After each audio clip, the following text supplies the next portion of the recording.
623장 찬양하겠습니다.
여호와는 나의 목자시니 내게 부족함이 없으리로다.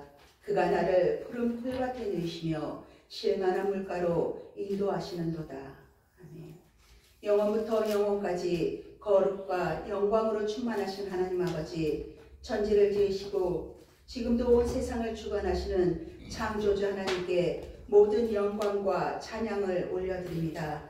주님은 홀로 존귀하시며 모든 만물 위에 뛰어나신 주님을 높이며 경배합니다. 대림절 세 번째 주일을 보내며 구세주로 이 땅에 오신 예수님을 기뻐하며 감사와 찬양과 경배를 드리오니 우리의 예배를 받아 주시옵소서. 하나님의 영광만을 위한 귀한 예배가 되게 역사하여 주옵소서. 우리의 유일한 소망이신 예수 그리스도 이름으로 기원하옵나이다. 아멘. 찬송 14장입니다.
찬송의 기도 시간입니다. 지난 한 주간 삶을 돌아보며 하나님께 지은 모든 죄를 자복하시겠습니다.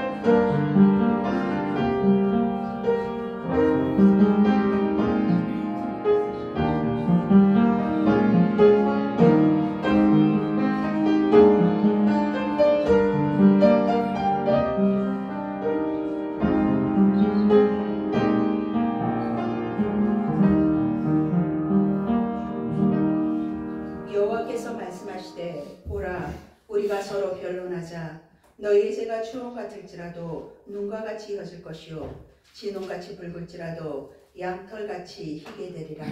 아멘. 사도신경함으로써 우리의 신앙을 하나님 아버지께 고백하시겠습니다. 나는 전능하신 아버지 하나님 전지의 창조주를 믿습니다. 나는 그의 유일하신 아들 우리 주 예수 그리스도를 믿습니다. 그는 성령으로 잉태되어 동정녀 마리아에게서 나시고 본디오 빌라도에게 고난을 받아 십자가에 못 박혀 죽으시고 장사된 지 사흘 만에 죽은 자 가운데서 다시 살아나셨으며 하늘에 오르시어 전능하신 아버지 하나님 우편에 앉아 계시다가 거기로부터 살아있는 자와 죽은 자를 심판하러 오십니다. 나는 성령을 믿으며 거룩한 공교회와 성도의 교제와 죄를 용서받는 것과 몸의 부활과 영생을 믿습니다. 아멘. 모두 자리에 앉으셔서 성시교도 117번입니다. 구주방님 첫 번째 주입니다. 117번입니다.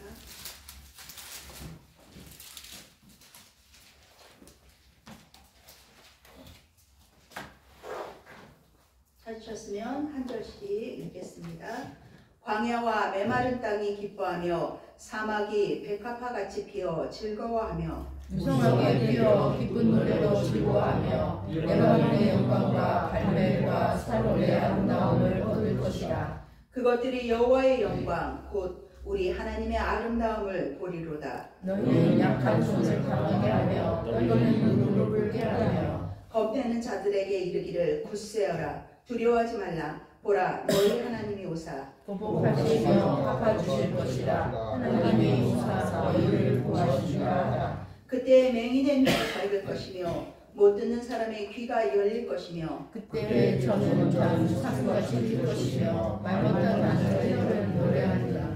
이는 광야에서 물이 솟겠고 사막에서 시내가 흐를 것이니라. 뜨거운 사막이 변하여 못이 될 것이며 메마른 땅이 변하여 원천이 될 것이며 승냥이의 눕던 곳에 풀과 갈대와 부들이 날 것이며 거기에 들어갈 수 없는 거룩한 길이라 일컫는 바라. 다같이 깨끗하지 못하자 지나가지 못하겠고 오직 소속함을 입은 자를 위하여 이르게 될 것이다. 아멘.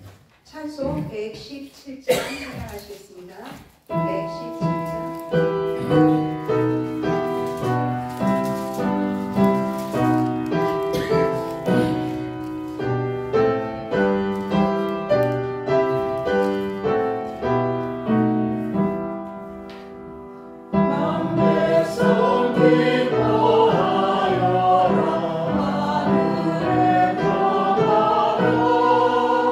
저 마귀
이 시간 정민환 권사님 나오셔서 예배를 위해 기도 인도해 주시겠습니다.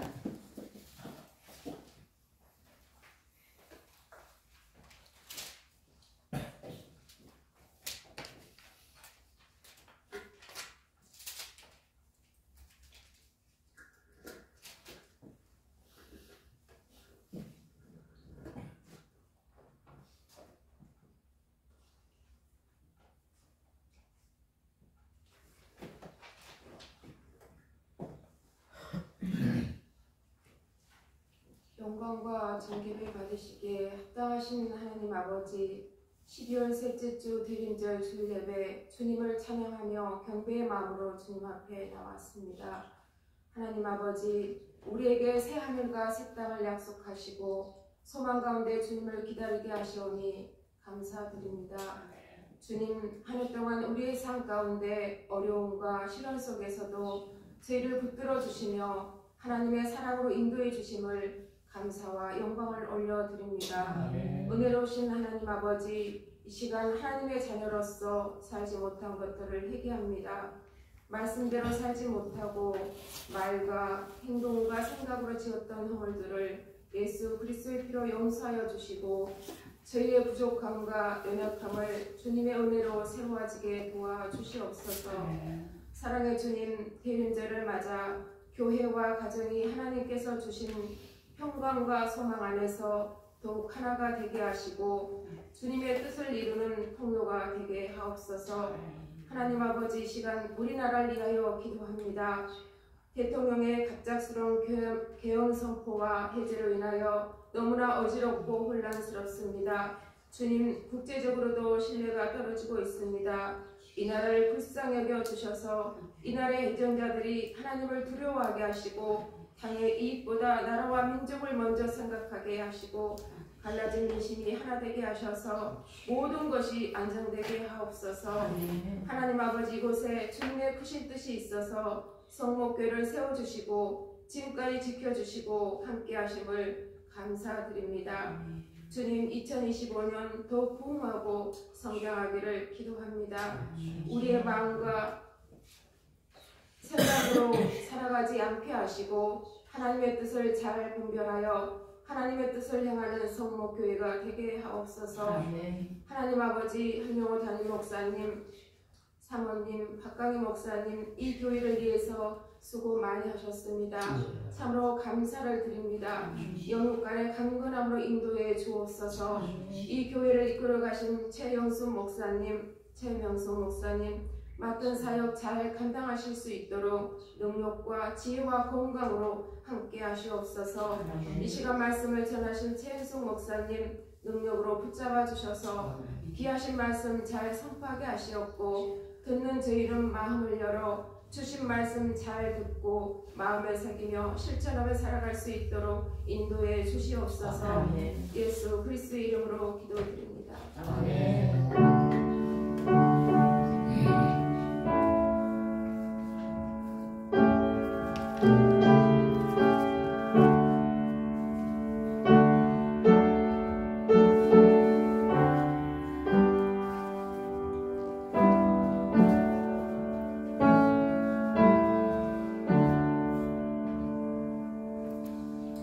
오늘 우리에게 주신 말씀은 구약성경 미가서 5장 2절로 5절 상반절까지입니다.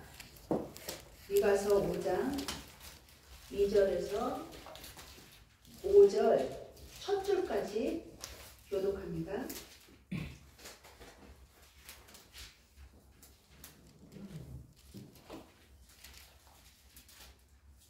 찾으셨으면 교독하시겠습니다.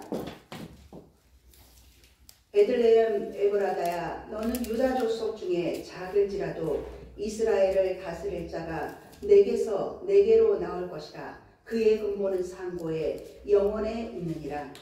그러므로 연인이 해산하기까지 그들을 붙여주시겠고 그 후에는 그의 형제 가운데 남은 자가 이스라엘 자손에게로 돌아오리니 그가 여호와의 능력과 그의 하나님 여호와의 이름의 위엄을 의지하고 서서 목축하니 그들이 거주할 것이다. 이제 그가 장대하여 땅끝까지 미치리라. 함께합니다. 이 사람은 평강이 될 것이다. 아수르 사람이 우리 땅에 들어와서 첫 줄까지입니다.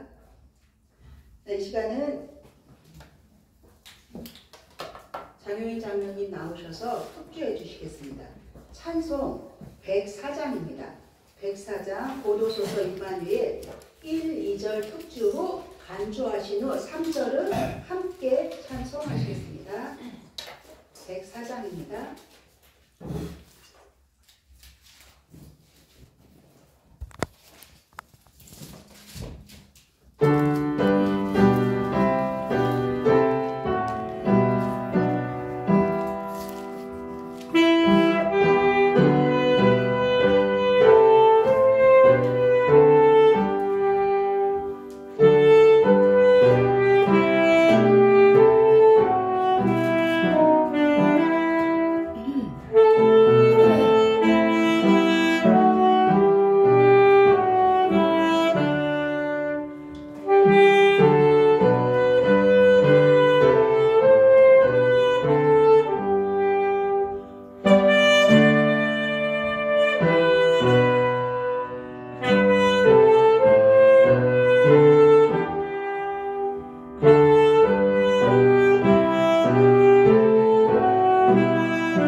평강이 될 것이라 라는 제목으로 하나님의 말씀을 선포해 주시겠습니다.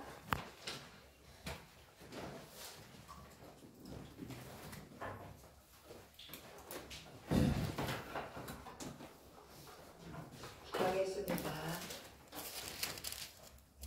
사랑의 주 아버지 하나님 감사합니다. 대림절 셋째 주일을 아버지 주님 앞에 올려드리기 하여 이 시간 나왔습니다.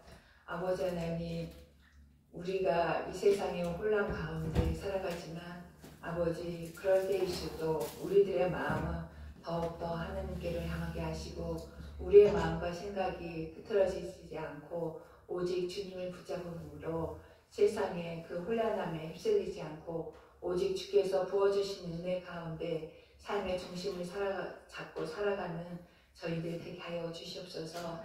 이 시간에도 말씀을 통하여서 하나님의 뜻을 바라게 하시고 하나님의 뜻과 말씀대로 삶 속에서 적응하며 나아가는 저희들 되게 하여 주시옵소서. 모든 것 아버지께 감사드리오며 우리 주 예수 그리스도 이름으로 기도하옵나이다. 아멘. 오늘은 대림절 셋째 주일입니다. 이제 아기 예수님이 이 땅에 오실 성탄절도 얼마 남지 않았습니다.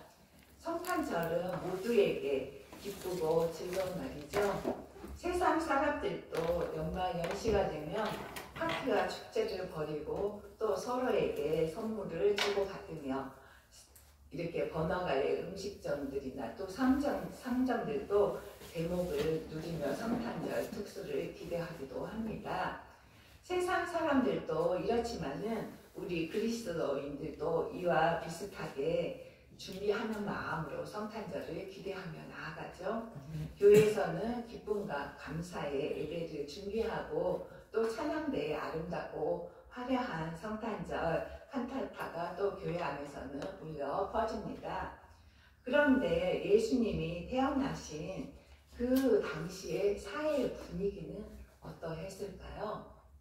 그 당시에 이스라엘은 로마의 지배를 받고 있어서 압제와 핍박으로 고통을 받고 있던 시기였습니다.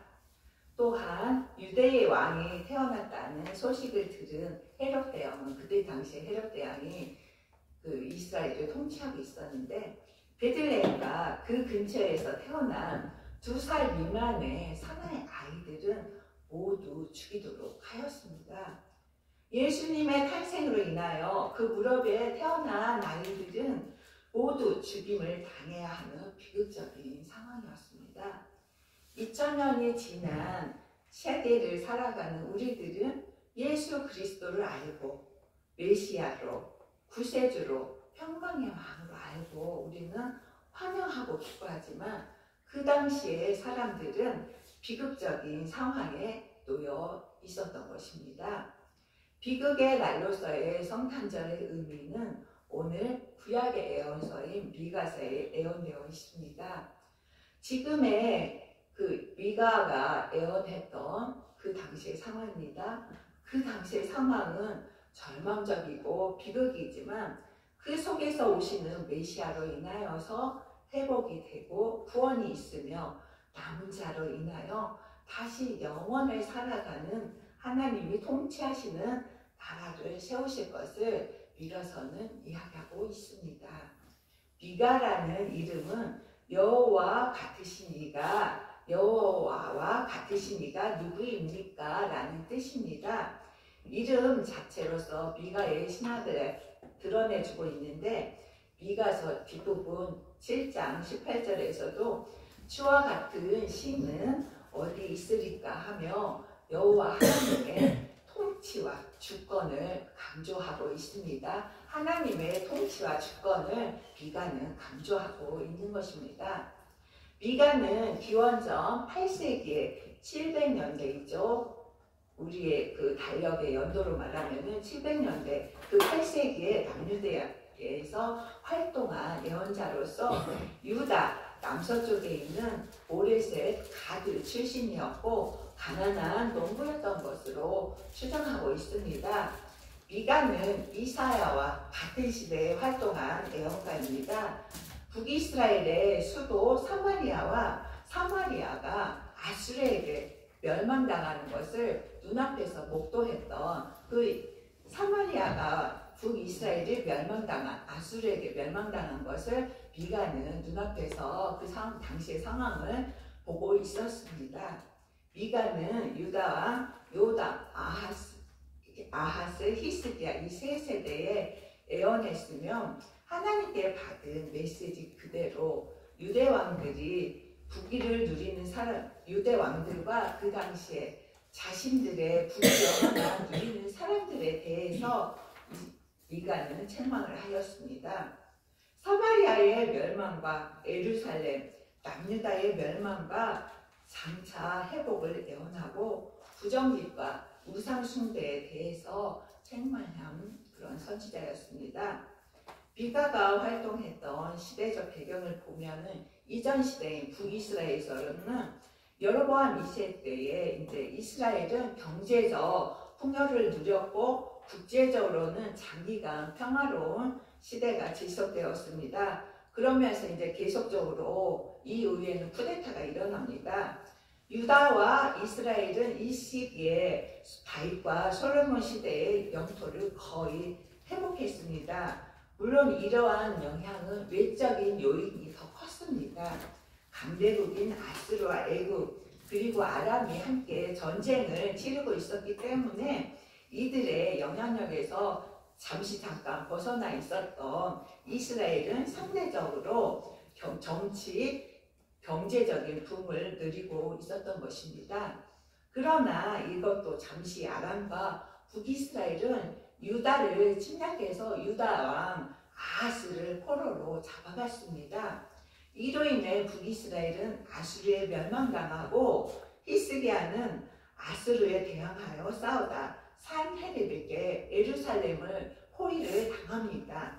이때 하나님은 천사를 보내어서 히스기야를 구해주셨고 이때 아수르의 그 군대가 다 죽어버려 밤사이에 다 죽어있는 그런 상황이죠.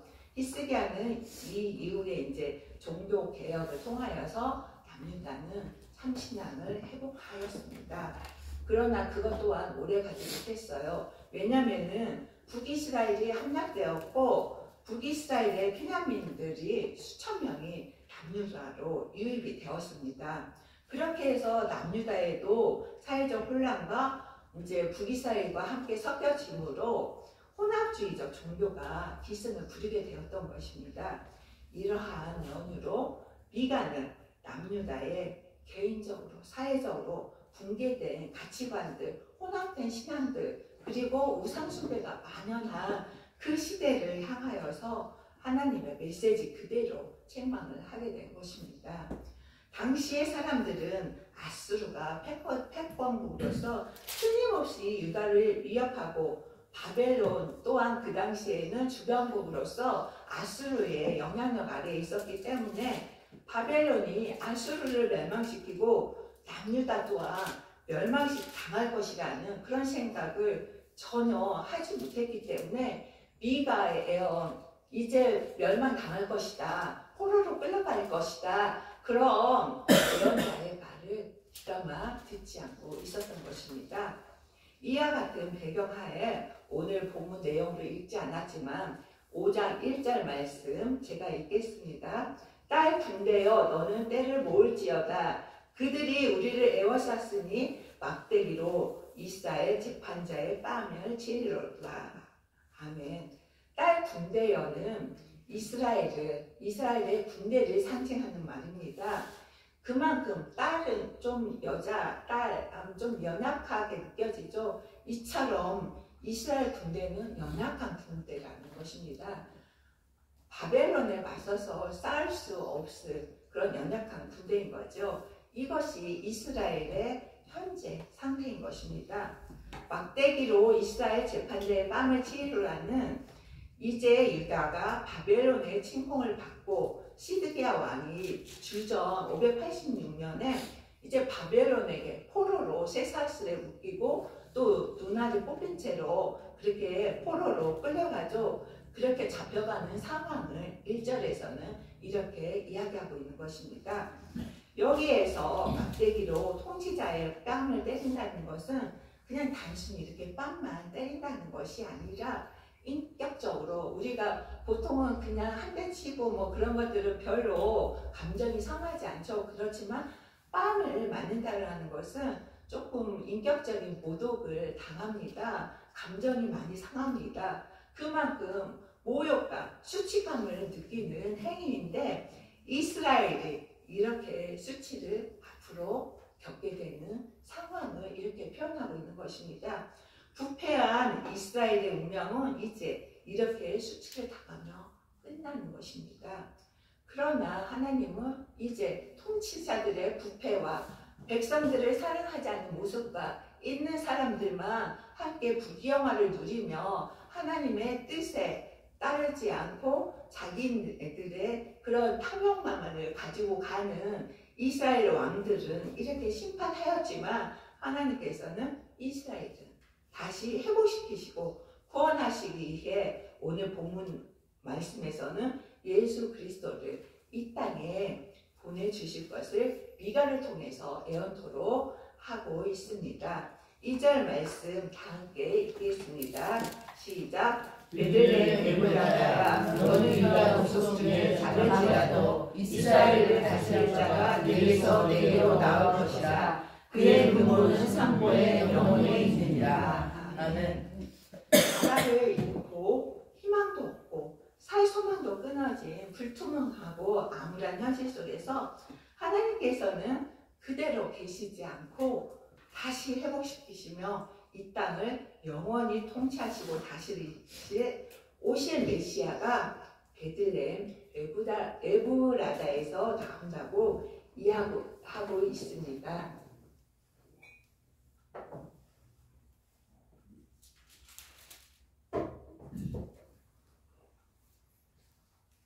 여기서 베들레헴은 예루살렘 남쪽에 있는 마을로 다윗이 태어난 곳이기도 합니다. 그리고 또한 보아스, 룩에 나오는 보아스 있죠? 보아스도 이곳 베들레헴 출신입니다.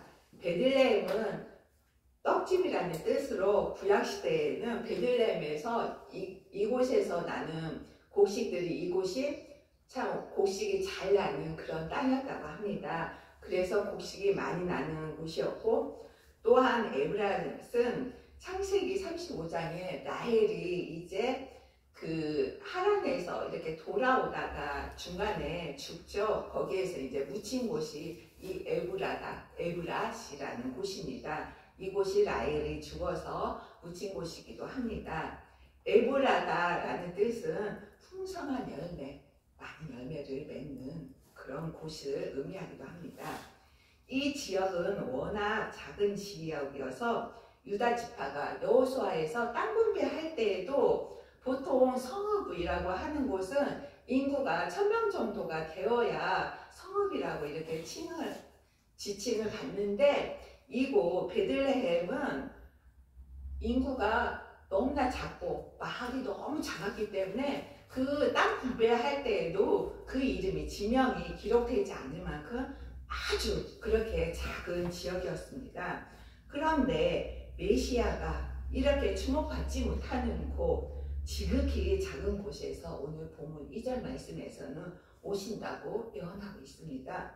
요즘으로 따진다면 어느 지역 출신이냐, 어느 학교를 나왔느냐, 또 부모님은 어떤 일을 하고 어떤 직업을 가졌는지, 또 출신 그런 성분을 따지고 또 성공을 하고 출세를 하려면은 부모를 넘어서서 조부모의 재력까지도 요즘에는 따집니다. 그래야 뭐 우리가 흔히 말하는 서울대학교를 가질 수 있다고 하고 좋은 직장을 가질 수 있다고 하고 부귀영화를 누리고 성공할 수 있다고 요즘에는 그렇게 말하고 있죠.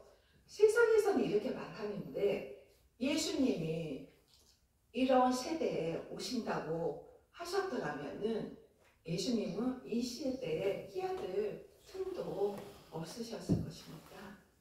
메시아의 근본은 인간의 혈통과 족보를 타고 오시지만 그의 근본은 출발은 영원의 상고에 있다고 말씀하고 있습니다.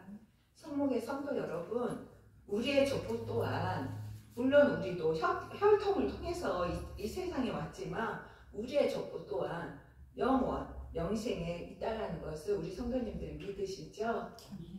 우리가 육적인 부모님을 통해서 태어났지만 영적으로는 영원을 근거로 하고 예수 그리스도께 속해 있다는 것을 기억하시기 바랍니다. 또한 이스라엘을 다스릴 자가 네개로 나올 것이라 해서 좀 전에 혈통적으로는 보아스를 통해서 다윗이 이스라엘의 왕으로 베들레헴에서 나오는데 예수님 또한 이러한 다윗의 혈통을 통하여서 영원히 다스리고 통치하는 하나님 나라의 왕으로 오신다는 것입니다. 여기에서 다스리고 통치할 자는 작고 연약한 자들을 선택하신다는 것을 말합니다. 사무엘이 다윗 왕을 선택했을 때 어떠했나요? 아버지 이새는 첫째나 둘째, 셋째를 사무엘에게 추천하였어요. 권고하였어요. 그러나 사무엘은 하나님의 뜻을 따라서 외적인 조건을 보시지 않고 아무도 관심 두지 않고 눈여겨보지 않는 가장 작은 약한 자 다윗을 그 마음의 중심을 보시고 하나님 마음에 합한 자로 이스라엘의 왕으로 기름 부음 받아서 왕으로 세움받도록 하셨습니다. 예수님 또한 많은 사람들이 가장 관심 두지 않는 가장 작은 마을, 거기에서 무슨 선한 것이 나겠느냐 하며 작다고 업신여겼던 베들레헴에서 태어나신 것입니다. 미가가 예수님이 이렇게 오신다는 것, 메시아의 근본이 상고의 영원히에 있다라는 것을 어떻게 알았겠습니까? 하나님의 영이 미가에게 임하여 그렇게 예언하도록 주의 영이 그의 입을 이렇게 주장하신 것입니다. 3절 말씀 함께 읽겠습니다. 시작. 그러므로 여인이 해산하기까지 그들을 붙여주시겠고 그 후에는 그의 형제 가운데 남자가 이스라엘 자손에게로 돌아오리니. 여기서 여인이 해산한다는 말은 이스라엘의 이제 여인을 또 이스라엘로 상징하는 말인데, 여인이 해산할 때 어떻습니까? 아주 고통스럽지요. 여자가 한 생명을 잉태해서 낳는다라는 것은 여인이 자신의 생명을 담보로 하는 것입니다. 요즘에야 의술이 발달하고 병원이 있고 우리가 급히 처치할 수 있는 그런 환경들이 우리 주변에 이렇게 조성이 되어 있었지만, 옛날에는 엄마들이 아이를 낳으러 들어갈 때 신발을 보고 들어간다고 했어요. 다시 내가 이 신발을 신을 수 있을까? 그만큼 아이를 낳는다는 것은 엄마들이 자신의 생명을 담보로 하는 일입니다. 이처럼 이스라엘이 바벨론 포로로 끌려가서 원수들에게 맡겨두신다는 것입니다. 하나님이 이스라엘을 바벨론의 포로로 맡겨두시는 그런 상황을 이렇게 비유해서 말하고 있는 것입니다. 포로로 끌려가서 이스라엘 백성들이 고통 중에 살게 된다는 것이에요. 이렇게 이스라엘 백성이 당하는 고통은 메시아가 포로와 억압에서 이스라엘을 자유롭게 풀어주어야 끝날 수 있다는 것입니다. 통치자가 태어날 때까지 시간이 흘러야 하고, 그 기다림의 시간까지, 메시아가 태어날 때까지 하나님은 자기 백성이 고통을 겪도록 내버려 두신다는 것입니다. 이것이 여인이 해산하기까지 그들에게 붙들어 두시는 이유입니다. 이러한 고통을 겪은 뒤에야 남은 자들이 이스라엘로 돌아올 것이라고 말씀하고 있습니다. 여기서 남자 사상이 나오는데, 어떤 환난이나 어려움 속에서도 남은 자는 꼭 있다라는 것입니다.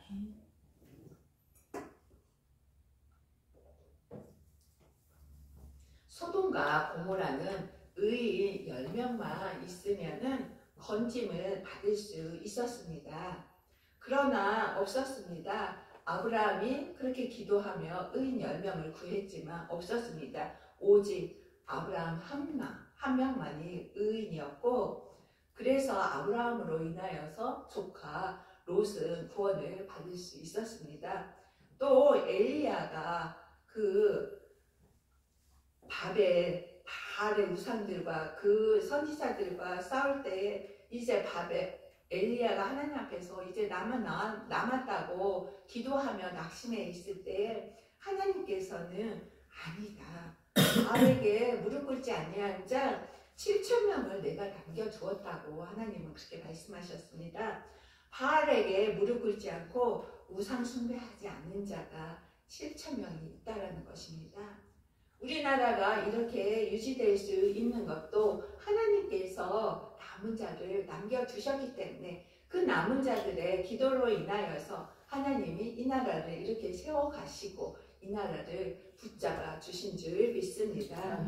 이처럼 우리가 볼 수 없고 알 수 없지만 하나님께서는 환난 중에 남은 자가 있어서 그 남은 자로 하여금 하나님 나라를 이어갈 수 있도록 유업을 받도록 하고 계시는 것입니다. 우리가 이처럼 남은 자가 되기를 바랍니다. 우리 성도님들 또한 이렇게 남은 자가 되기를 소망합니다. 4절 말씀을 다 함께 읽겠습니다. 그가 여호와의 능력과 그의 하나님 여호와의 이름을 위엄을 의지하고 서서 목축하니 그들이 거주할 것이라. 이제 누가 상대하여 땅끝까지 미치리라. 아멘. 예수 그리스도께서 이 땅에 오셔서 우리를 어떻게 구원하고 계십니까? 예수님께서는 하나님의 능력과 하나님의 위엄을 의지하여 목자로서 이스라엘을 돌보시는 것입니다. 우리를 그렇게 돌보시는 것입니다. 여기서 목축하고 떼를 먹인다라는 것은 이거는 동사로 표현하는 것인데, 그 돌본다, 떼를 돌보고 목축한다, 이 의미는 이제 명사로서는 목자를 의미합니다. 목자는 단지 양을 치는 존재만이 아니라 백성을 다스리고 돌본다라는 그런 지도자를 상징하는 그런 비유이기도 합니다. 예언자 미가가 예고하는 통치자가 예수인 것은 예수님이 아무도 주목하지 않고 대수롭지 않게 여기던 베들레헴 에브라다 출신이고, 그의 영광이 이 세상과 싸워서 이기는 그런 승리가 아니라 세상과 싸워서 자기를 대적하여서 싸우는, 이렇게 전쟁을 일으키는 그런 사람들과 싸워서 이기는 것이 아니고, 예수님은 십자가에서 죽는 것, 십자가에서 죽는 것이, 그것이 예수님의 승리이고 그것이 하나님 앞에서 승리라고 선포하시는 것입니다. 예수님은 자신의 영광과 이름을 높이기 위하여서 세상의 왕으로 오신 것이 아니라 하나님의 뜻을 따르기 위하여 하나님의 뜻에 맞춰서 십자가에 못 박혀 죽으시기 위하여서 오셨고, 이것이 예수님의 승리이고 이것이 하나님께는 영광이다라는 것입니다.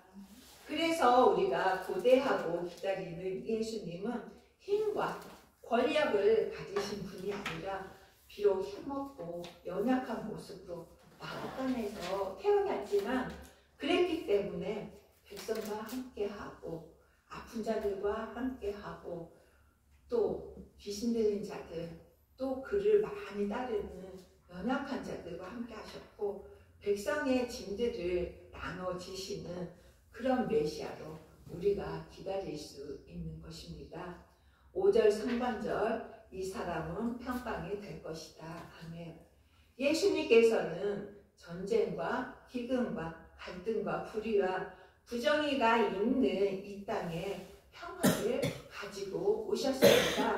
세상 사람들은 자기네들이 원하는 것을 싸워서 다퉈서 분쟁하여서 전쟁을 일으켜서 거기서 이기는 것으로 자기네들이 원하는 것들을 취하지만, 예수님은 자신이 죽으심으로 십자가에 못 박히심으로 세상 사람들에게 자기를 내어주심으로 이렇게 하심으로 평화를 우리에게 주셨습니다. 예수님 존재 자체가 평화이십니다. 에베소서 2장 14절 말씀에서 그는 우리의 화평이십니다. 둘로 하나를 만드사 원수된 것 그 중간에 막힌 담을 자기의 육체로 하시고, 평화를 만드시는 분은 하나님이십니다. 그 일을 위해 하나님은 예수 그리스도를 우리에게 보내셔서 불화와 다툼과 전쟁이 가득한 이 세상에 화평을 주셨습니다. 하나님은 또 우리가 자신과 화평하기를 원하십니다. 로마서 5장 10절 말씀에서도 곧 우리가 원수 되었을 때 그의 아들의 죽으심으로 말미암아 하나님과 화목하게 되셨은즉, 우리와 하나님과의 그 막힌 담을, 멀어진 관계를 예수님께서 십자가에 못 박혀 돌아가심으로 우리의 죄를 다 십자가에 다 못 박음으로 하나님과의 우리의 관계 다리를 놓아주셨습니다. 그래서 하나님과 우리의 관계를 화평함으로 회복시켜 주셨습니다. 하나님은 그분과 원수가 되었던 우리와 다시 화목하기를 간절히 원하십니다. 예수 그리스도를 믿고 회개함으로 하나님과 원수되었던 우리가 그분의 자녀로 다시 회복하기를 원하십니다. 있는 나의 모습 그대로 하나님과 화해하고 경쟁, 대립, 갈등, 방목, 다툼의 시각에서 벗어나기를 하나님은 원하십니다. 모든 관계 속에서 내가 저중으로 내가 주님께서 걸어가신 그것처럼 나의 십자가를 내가 지고 나의 모든 것들을 주님께서 져주신 십자가에 다 못 박았을 때 이런 다툼이나 다툼이나 이러한 것들은 다 없어질 것입니다. 이제 우리는 예수 그리스도로 인하여 세상에 화평의 씨앗을 심는 사람이 되어야 합니다. 야고보서 3장 18절의 말씀에서는 화평하게 하는 자들은 화평으로 심어 의의 열매를 거두느니라고 하셨습니다. 의의 열매는 관계의 회복입니다. 하나님과 나와의 관계가 회복되고 더불어서 나와 또 다른 사람, 이웃 간의 관계가 회복됨으로 이런 어긋난 모든 관계들이 온전해지고 그 온전한 관계들이 의의 열매를 맺도록 하는 것입니다. 이렇게 해서 화평의 씨앗이 놀라운 의의 열매를 맺게 합니다. 의의 열매는 관계 회복이고 또 이것이 우리가 하나님 속에서 곧 구원이요 우리 속에 임하는 하나님의 나라입니다. 성탄절을 고대하며 예수 그리스도 안에서 이러한 구원의 기쁨과 평화를 누리는 우리 성모 가족들 되시기를 소망합니다. 기도하시겠습니다. 소망의 주가 되시는 아버지 하나님 감사합니다. 아버지 하나님 우리 속에 오직 예수 그리스도로 말미암아 서로 화평하게 하시고 사랑 가운데 겸손함으로 서로를 섬기며 나아가는 저희들 되게 하여 주시옵소서. 이 세상에는 내가 더 나은 곳에 서기 위하여 아버지 서로 반복하고 서로 갈등하고 서로 경쟁하며 내가 나은 사람임을 또 내가 낫다고 하는 것을 더 자랑하며 나아가는 세상입니다. 그러나 우리는 예수 그리스도의 십자가 사랑으로 인하여서 더 낮아지며 겸손함으로 나아갈 때 화평의 열매를 맺는 존재임을 알게 하여 주셔서 하나님의 사람의 열매를 맺는 그런 믿음의 열매를 맺는 저희들 되게 하여 주시옵소서. 모든 것 아버지께 감사드리오며 우리 주 예수 그리스도 이름으로 기도하였사옵나이다. 아멘. 이 시간 80장 1절 4절 으로 헌금하시겠습니다.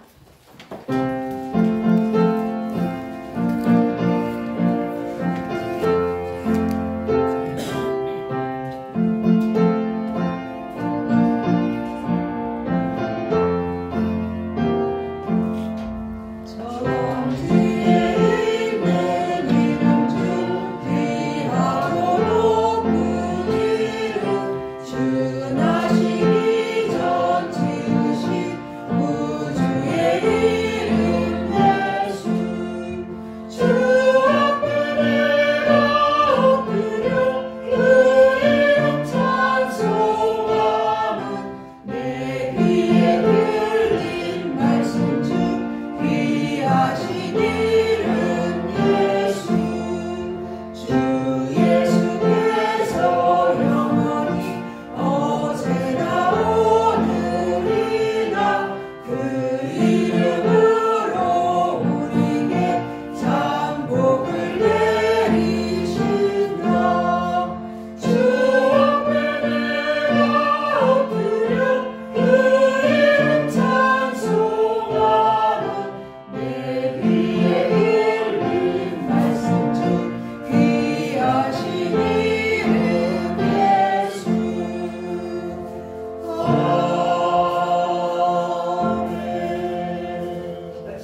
주옵소서. 오늘도 저희들에게 귀한 생명의 말씀으로 영의 양식을 먹게 하시고 이 시간 말씀을 통하여서 하나님의 자녀로서의 온전한 삶을 살아갈 수 있도록 이끌어 주심에 감사를 드립니다.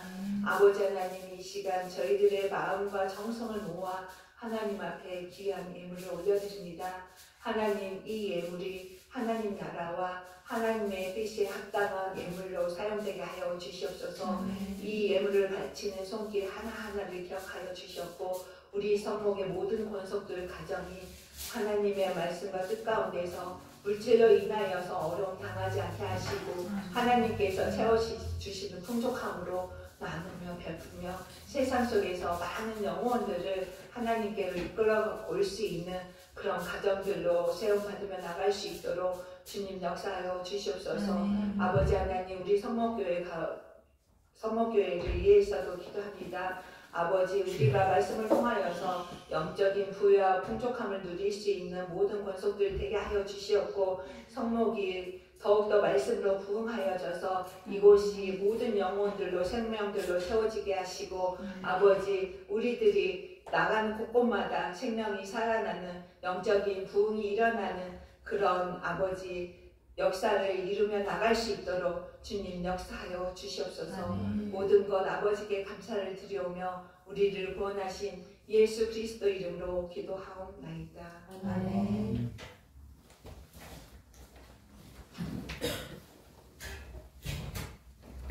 이제 성탄절이 얼마 남지 않았습니다. 우리가 소망 가운데 기도하면서 예수님께서 우리에게 오심으로 우리에게 부어주시는 은혜 속에서 우리의 가정이 예수 그리스도로 말미암아 회복되게 하시고 또 가정을 통하여서 이 사회가 나라가 더욱더 하나님 나라로 확장되어 저 갈 수 있도록 기도하시길 바라겠습니다. 이제 다음 주에는 우리가 성탄절 감사와 축하 예배로 드리는데요.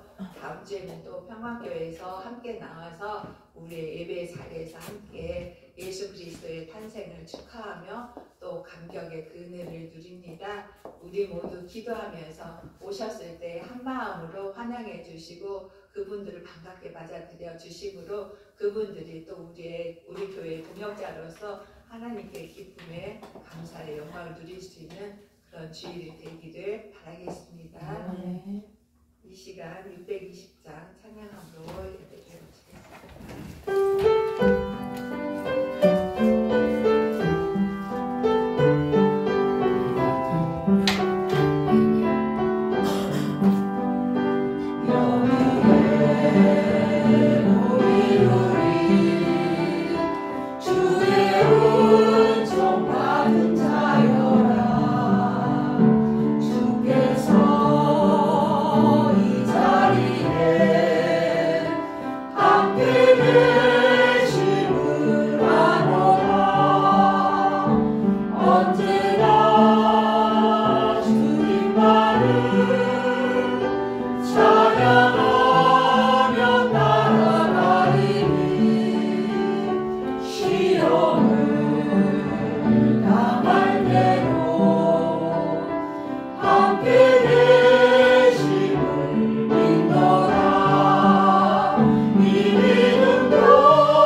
이제는 우리 주 예수 그리스도의 은혜와 하나님의 지극하신 사랑하심이 성령님의 교통하신 가운데서 이 땅에 예수 그리스도의 자녀로 구원함을 얻고 또 하나님의 말씀대로 살아가기를 다짐하며 이 땅 가운데 믿음의 자녀들로서의 빛과 소금의 역할을 감당하며 하나님이 부어주신 능력으로 세상에 복음의 빚진 자로 살아가기를 다짐하는 모든 성목의 권속들이에 영원히 함께 하시기를 축원하옵나이다. 아멘.